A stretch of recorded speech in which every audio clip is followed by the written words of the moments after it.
And I ain't talking about Master P. It's the actual Iceman Man. But so let's move on. I was gonna bring this series up before like ReZero and Tensei, but because I just watched it all, I really do want to talk about this one might be a video in and of itself, just like the Mushoku Tensei one. But Goodbye Laura. That's what we're about to talk about. It's Little Mermaid, but better. If I'll be honest with you, it's really good. I really like the way that they're telling the story right now. I didn't know what to expect of it. I know just before this, I was like, I don't really take ratings too seriously, but I saw this and it was like rated like a 7.3 or something like that. So I was like, we'll see. But it's really, really good because I feel like it's like Cinderella and the Little Mermaid as far as like the way it started. Like you'll turn back, but I guess Little Mermaid had that in there too. You'll turn into a mermaid again after a certain amount of time. Man, what do you this? What do you feel about this series? Dude, I love this story. I think it's one of the best this season. I think it's a very underrated gem that most people are not watching, and they should. The animation, reminds me of 90s animation. The emotional characters are written really well. I think the themes are really well written in the show as well. I just think that most people should watch it, and if they're not, they're missing out. Yeah, it's I'd say it's from what I've seen out of what we've talked about in this recording right now, it might be like top 5 of the season. I wouldn't put it above like Zero or Tensei or Sparks of Tomorrow, but I could actually see somebody putting it above Sparks of Tomorrow. I wouldn't be upset at that. I would actually put it above Sparks, only because with Sparks, I feel like we got a little sidetracked somewhere around 5, 6, like in the middle there. Yeah. But like Goodbye Lara has been like just non-stop storytelling. Yeah, definitely. And the humor, the one thing I don't like about Sparks, which this gets it good, is Sparks makes the weird faces. Right? But this doesn't, and they kind of just make like certain things like a gag, like the guy that falls on his face, Luke, right? Luca, yeah. Yep. He walks and then falls on his face, right? So there's just so much to talk about this series, because what the hell is that whale thing? So, I believe, because like the knife turned into the whale. Yes, I want to say that was episode 7 last week. Basically, it resembles Lara's love. So anytime she feels an emotion, we see like that star light up. Yeah. So, because there's been a couple of times where she was gonna turn back into foam, but then something happens, and then automatically we see that, and we see I think it's called an obelisk, I believe. It like opens up, and we saw in the one episode where the one merman like was trying to capture Lara. Yeah, like, Coda, yes. He was trying to capture her, and then like the obelisk came down and stopped him, and that was because of Lara's emotions. So I'm not exactly sure how, like maybe it started off as the dagger, and now that she's in this world, it's become that. But other than that, I'm not sure like where it came from. Okay, yeah. So, because we saw like it turn into the dagger, but then like explode on the prince, right? Yes. So that like, because it was supposed to kill the prince, but I wonder if the prince actually did love her, right? Like he actually did love her, and that's why it didn't break, right? But we're seeing like it's like a reincarnation thing going on right now. Do you think Luca is a reincarnation of the prince? I was more so thinking just the like lineage, because it's 200 years later. So I was kind of just thinking that he's someone that's from his family. Okay. But I'm not sure if Grace the witch might have had something to do with that. If she might have put him there to make Lara find her true love again. Because I think there's a lot with her character that we haven't fully dove into yet that we need to. Because like we haven't really. I feel like she hasn't really been a factor since. I would probably say from probably since episode one. Yeah. Because this whole time she's just been. Which one thing I will say hasn't really made sense to me is how Mari understands Grace and how she just automatically is okay with Lara talking to a fish. Like, that's the only thing I'm kind of like iffy on. Well, because she can hear the fish too. Right. But yeah, no, like why can she hear the fish? But you know, she also, because we don't even know why she's a fish yet. Like, because she asked her, Laura had asked her, and she was like kind of like deflected.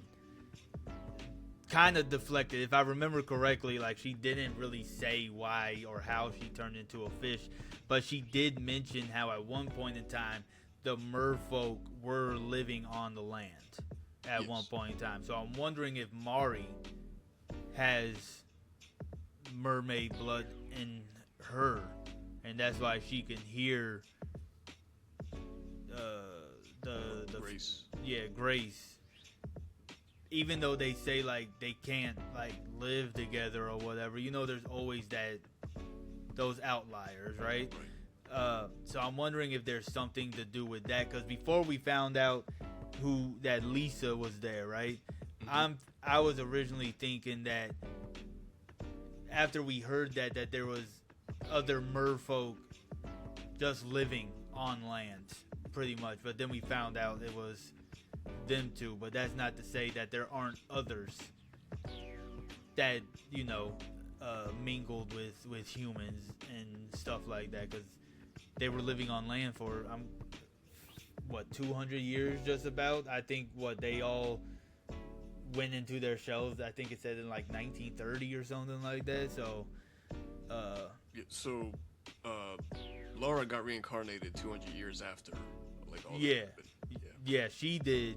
And then I think like Lisa ended up getting captured like in the late 1800s or something like that. So between like I think like 1880 and 1930, that's when they lived on land and all that other stuff. So pretty interesting stuff going on.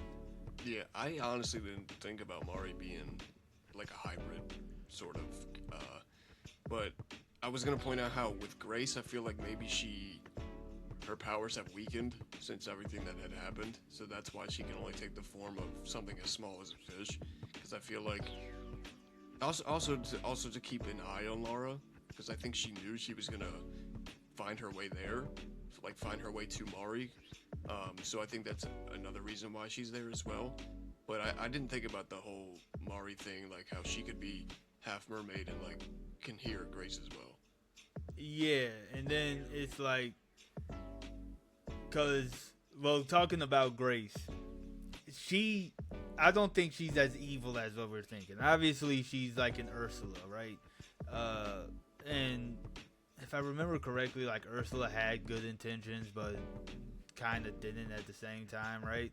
But I think like we're about to go the route of like the Wicked Witch, Maleficent, where they're just misunderstood, right? Like I think that's what we're about to get, is she's misunderstood while the king is more so selfish with it, right? Like I'm following the rules to a T, even though he knows if Laura doesn't fulfill this prophecy, everything's gonna go to hell, like we saw, right? Like, so I think she's being misunderstood. I feel like Grace is a good guy at the end of the day. I don't think she's evil. But then why wasn't Luca shocked at seeing a mermaid? I think he had most likely seen some of them before, since they were on land. Because also his I don't know if it's exactly like I don't know how it came about, like but with his paintings. I believe he painted a mermaid, did he not? No, she was the first one he had painted. That was her. He painted Okay, it was her. Laura. Yeah, he had painted Laura, and then that was on this last episode, I believe, or 7, because she freaked out when the paint knife hit the ground. She freaked out and ran out, and I felt for my boy Luca right there. You know, props to him for not like sitting there trying to argue when she was like, "I don't want to see you no more," and then he had the breakdown and everything. When he didn't get back up after falling, I was like, nah, he breaking down right now on the ground. That's really what's going on. So, you know, props to him. I just like that's why I think there's some type of connection between him and the prince, whether it's a reincarnation or, like you said, a lineage type of thing. There's definitely something going on there. And if he's, I wonder if there's like a tale that got passed down about the prince falling in love with a mermaid, right? So I wonder if we're about to get something like that, a tale passed down through lineage. And while like it was like, you know, we're too early for this prophecy right now, we're just way too early, and then that's, you know, how we get to here at this point in time. Yeah, well, I could also see like if one of the mermaids that was on land had passed the story down, and that's how he's heard of it, because he definitely knows something. Because like you said, he wasn't shocked by seeing a mermaid, so like he definitely knows more than he's revealed so far. Yeah, and then there's the dad too. We didn't see the pictures really get developed all the way. We saw some of them. We saw some shading. I think the dad saw something in those pictures. I think he saw something in those pictures, and I'm wondering if. See, now we're going into tinfoil hat territory here, right? So stay with me, right? If they were on land, let's say Mari is part mermaid, right? I'm thinking the dad and the mom both were part mermaid or something like that. Like they knew something. Maybe the mom was, and I mean it could be the mom could have turned the phone for all we know, right? She could have turned the phone. And the dad, I wonder if the dad gave her a disposable camera, because that can pick stuff up that digital cameras can't, because of just how an analog camera, disposable camera works. It embeds the image through the flash instead of capturing it through pixels, right? So I wonder if he saw something and that's why he was smiling at it, but it had us feeling like she was taking wholesome pictures. Yeah, I could see that. I didn't even think about that, but I could definitely see that being the case.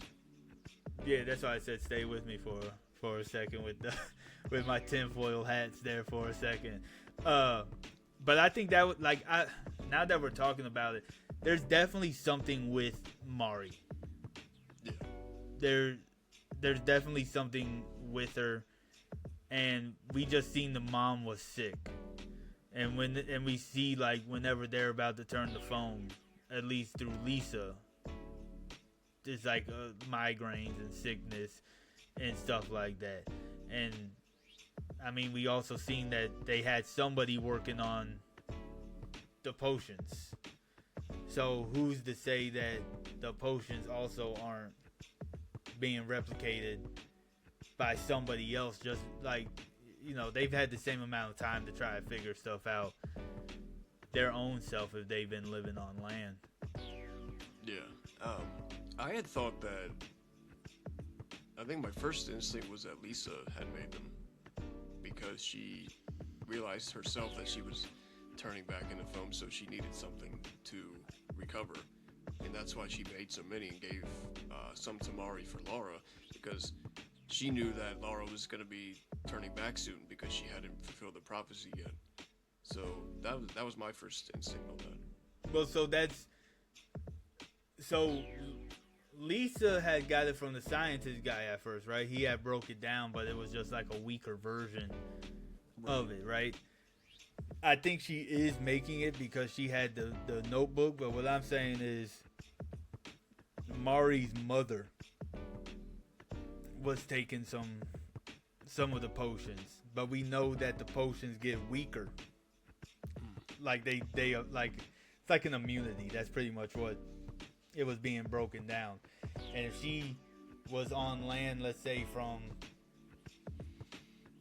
she would have to been on land for over 100 years, right? From 1880 up until 2020, like 2016, because I think something like 2010 or whatever, because like they're all like 15 or something like that.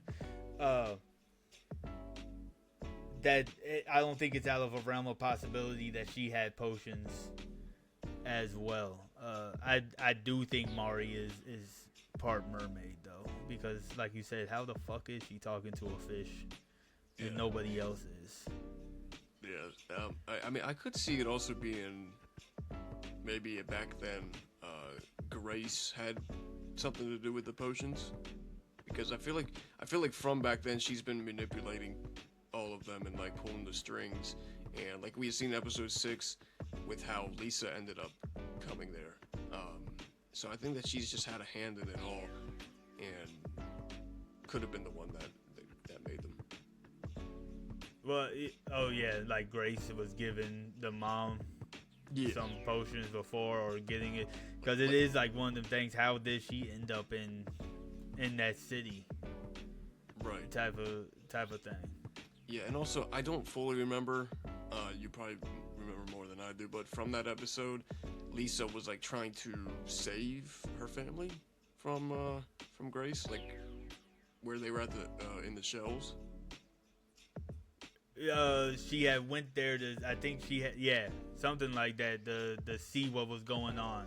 Right. And then she seen her dad outside of a show. Yeah. And had explained it. So I'm guessing the dad is dead. That's kind of what it looked like to me. Like the dad didn't get back into the show because he knew Laura was in that one show, right? Yeah. Which it's still kind of confusing that. Well, I guess they were living on land and then went into the shells there. Like that's the only way they could have gotten to that layer.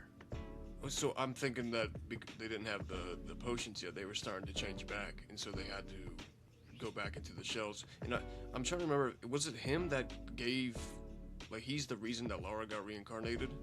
Yeah. Yeah. Okay. Yeah. Like I don't know if it like it. I don't think it was something that happened simultaneously. Like 200 years ago, she was dying and he was like, "Oh, wish you back." I think she died, and then we have a gap of 150, 200 years. Yeah. And right before like they go into the shells or leave the castle or whatever, that's when he's like, I'm gonna cast this resurrection spell. Pretty much. So is there anything that's been sticking out to you though from this series? I think kind of the meaning of true love, like it might not necessarily be a romance. It could basically just be finding self-love, and that's something that Lara doesn't have, and so she needs to discover that and find it for herself, and that could potentially fulfill the prophecy. Other than that, I mean, I think just overall the storytelling is just really good, and also leaves questions like the ones we've asked. Yeah. Now, I didn't think about the self-love thing, right? But it makes a lot of sense when you think about the bakery scene where she's beating herself up over some muffins. Yeah. And she's about to leave because of the bakery situation. And then, like, they're like, "Yo, we don't give a fuck, man. It's just bread. Like, what are we talking about?" And, even though you have the owner, he's act like a hard ass. Like he doesn't want her, like, but he really doesn't want her to leave because he sees the type of work that she's putting in. One thing that caught me off guard though was when did Mari start working there? Well, I thought they applied together. Did they apply to the bakery together? I believe so, because they were both. I think that everywhere they went, they were applied together. They did, but I don't know. I must have missed that at some point in time because I don't remember when they were doing like the whole montage of her getting better in the kitchen. I don't remember seeing Mari there in that during that montage at all. I think Mari was more so like in the front, like she wasn't necessarily doing the cooking. Okay, because I think that took place over days, a few days, didn't it? That little montage. Yeah. So I do remember that she's one of the cashiers. Okay. Yeah. Okay. Yeah. That makes sense. So what are you looking forward besides the question? I know I kind of just asked this. So actually, you know what? What do you rate this series, and what do you rate the last episode? I rate the series a good 9.5. 9.5. Okay. I think it's practically perfect. Like I keep saying it, the storytelling is just so good. Yeah. And I really feel like people are really missing out. I think the pacing is good. I don't think it's too slow. I don't think it's too fast. Nothing's rushed. The episode, I would give this episode probably an 8. I'd say probably somewhere around there. I love how they're keeping the mystery in it. Like we're not fully getting all the answers yet. That's what I'm saying. Like the pacing's really good because nothing's revealed yet, but they're not. It's not too slow of a burn to where like it's dragging along. Yeah. You kind of got that a little bit during that bakery episode until you seen it come full circle and everything. I don't think I'd give it a 9.5, but I'm not mad at that. I think I would put it at like an 8.59, so I'll say a 9, right? And I agree. I'd probably put this last episode at like an 8.5, somewhere in that range, because it is a very good episode that we just saw. This whole series is really good. I'm excited to see exactly what twists and turns they go with it, because Lisa is 100%, her sister's 100% gonna be the antagonist. It's not gonna be Grace. I think the Grace thing is just a red herring. Yeah. At this point in time, one of the small details I do like, which I didn't even notice at first, is that she has stitches in her mouth. Yes.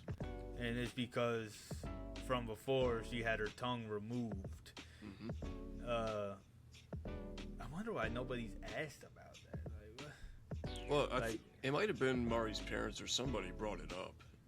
About her tongue? Yeah, I forget who it was, but somebody brought up her tongue because then she like opened her mouth like wide, like she was like surprised someone caught it, and then like it showed the line of the stitches. Okay, maybe so. Like I said, it could have been something that I just missed or whatever, because I know the grandma was like, where the hell are her parents at? Like, yeah. Like what's going on with this random girl that you brought home and broke our window? Yeah. Well, so when she left in this episode, the family was like, "Well, that was quick."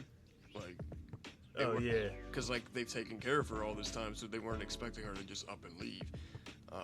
Which I also feel like her coming back like really helped her grow and like helped her get closer to, if it is a self-love thing, get closer to realizing that that's what the true love means, because not only for herself but also for Mari, like realizing how much Mari means to her.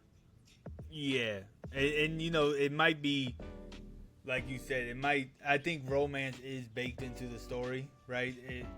So obviously there's gonna be a romance between Luca, but I wonder if it, like you said, self-love, but also just loving the people around you. Like it's just because she's obviously supposed to be the bridge between Mermaid in humans. She's supposed to prove wrong that you can live in harmony, right? Like it's supposed to be one of them type of things. The one thing I'm hoping doesn't happen is that she does another runaway. Like, because we've already seen it twice in these last 8 episodes. She was going to run away from the bakery, right? And then she was going to and she really did run away this time on the boat. I'm just hoping this isn't not necessarily going to be a repeating theme of either like kidnap or runaway. Like I hope we're done with that after this big revelation of coming in. I do like the fact that they kind of subverted the expectation of Laura running into the boxing match and not screaming Mari's name, but Mari locking back in just by thinking about Laura, right? Like, so it wasn't like a, Mari, you can do it. It was just like Mari telling herself that she can do it. So there is a lot of self-discovery going on within this series, and it's a really fucking good series, man.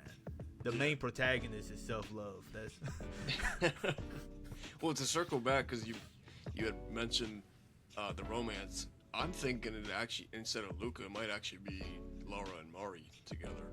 I was thinking that. Yeah, because I mean, I'm not quite sure how accurate this is, but a lot of people have been saying it's Yuri, so I could definitely see that. But yeah, like the growth that I think that they're all having, but especially those two, has really been on full display the past number of episodes, especially this one with Lara coming back for Mari. Well, she didn't just come back for Mari though. She came back for Luca as well, right? Right. But I was getting those Yuri vibes at first until the bridge scene. Okay. Right? I feel like the confession from Luca and the way Laura reacted to it, I feel like that would be like a missed opportunity between them two, right?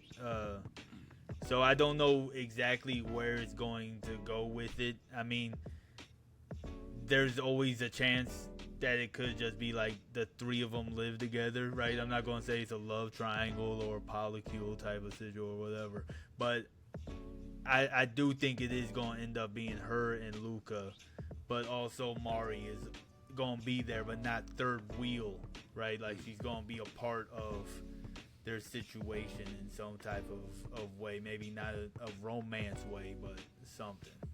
Yeah, well, so I really think that Laura's reaction to his confession is mainly, I mainly think that it has to do with the prince, because they look alike, and I think that she has such a strong attachment to him that she sees it in Luca as well, and especially with how much Luca has, I don't know if obsessed would be the right word, but like the way that he has just gone out of his way to constantly, ask her out, constantly text her, all this stuff. I feel like she just really misses the prince, and since he looks like him, that's what makes her so strongly tied to him. I mean, it could be, but that's also another reason why I feel like it's going to end up being Luca, though, right? Because of those strong connections she has to the prince. Like, the prince was, like, they really hammed it up that the prince was her true love. Yeah. Right? So, I think having that connection to the prince, like, I'll be honest with you, if we're going to keep this as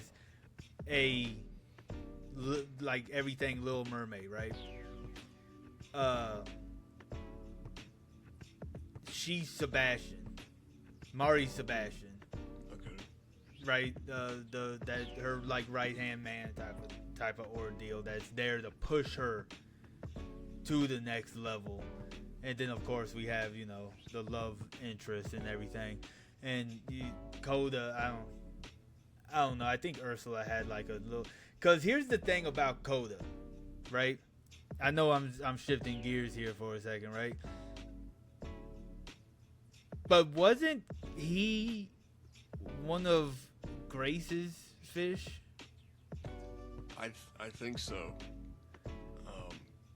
Because he didn't always have that mask.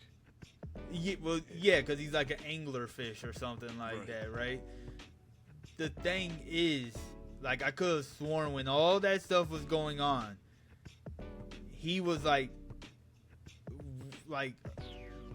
carrying Grace around and stuff like that. I could have sworn but now they're making it seem like Coda was like a fish with the king, but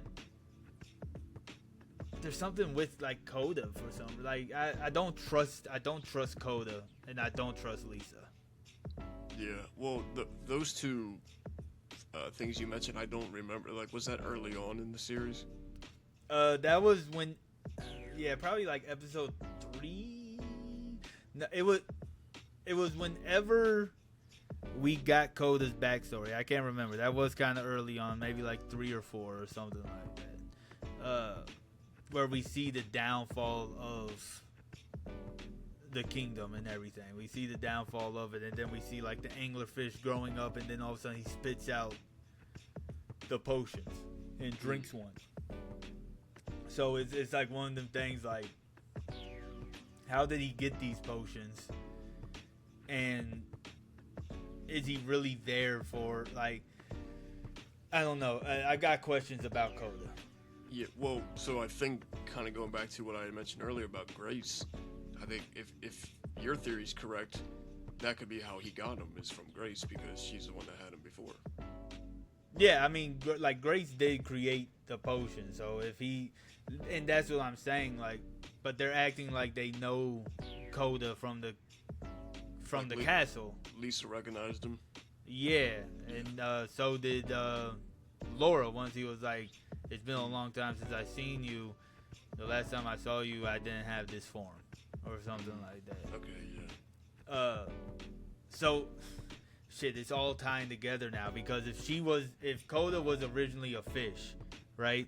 That means the mermaids can talk to fishes, which means Mari is a mermaid. Confirmed. Okay. Like, I don't see how those pieces don't fit together at some point in time. Like, so they talked to him when he was a fish, and now Mari's talking to Grace when she's a fish. Yeah. Yeah, okay. Because every time they asked, like, how, like, because I'm pretty sure Laura had asked that, like, how are you talking to Mari? And I think Mari was like, just go to sleep or something like that. So, I'm pretty sure that's confirmed. That at this point in time, you heard it here first on the Anime Association. Confirmed. We're leaking everything. We know the writers, not really, but I feel like from what we just said, I feel like that only makes sense at that point in time. If they were talking to Coda, because he was like, you know, you haven't seen me in this form, but he had a and that's even the crazier thing, right? Because I could have sworn Lisa gave him the name Coda, right? She did, yeah. But he already had the name Coda, did he not? See, that, since I'm watching it weekly, that I don't remember. Or maybe his name was like Coca before or some shit like that. Yeah, I don't remember that. I'm gonna have to go back and rewatch it, because, like, now you got me curious. Either way, Mari is a mermaid. She has mermaid blood in her. Her mom turned the foam. That's what I'm going. Her mom turned the foam, and I think the dad knows Lara is a mermaid. I think the dad knows exactly who Lara is. I think he knows she's the princess, because it could have been passed down from the mom. Like, we're waiting for the princess to return.